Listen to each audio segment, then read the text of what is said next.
Housing for those with a disability or specialized needs has resulted in housing legislation and design approaches tailored to their needs and requirements. However, it is gradually acknowledged that the benefits from these accessible design approaches can extend to the wider population, particularly to meet various needs associated with the transitions of different life stages.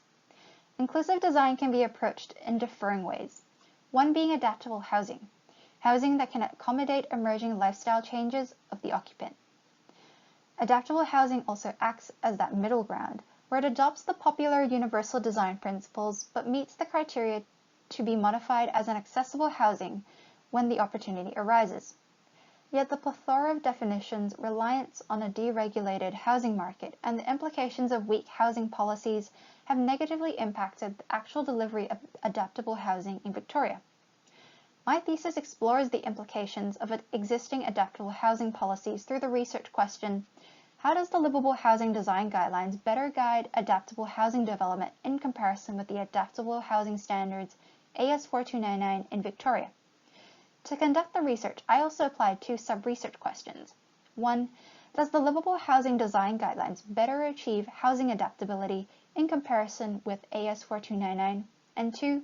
If so, does the Livable Housing Design Guidelines enhance the capacity of planning and building industry actors to align with adaptable housing strategies at the local level in Victoria?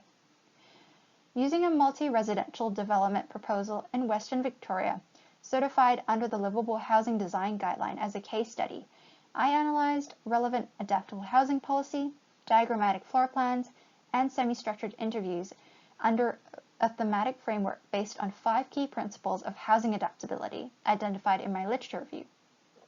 This being flexibility, usability, user or occupant empowerment, durability, and economic viability.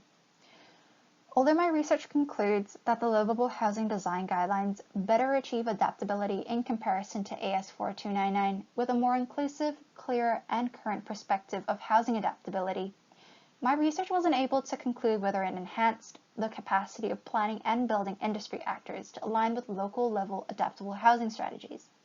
This was mainly due to the guidelines lacking statutory weight as a non-regulated policy, but also the unstable implementation of the guidelines resulting from existing policy tensions between the building and planning sectors. Overall, further research may be conducted to better understand and mitigate these policy tensions, but this research highlights the need to increase public awareness and acceptance of adaptable housing benefits, as well as the need to reduce planning and building sector policy overlaps for the Livable Housing Design Guideline to gain greater policy success in delivering adaptable housing in Victoria.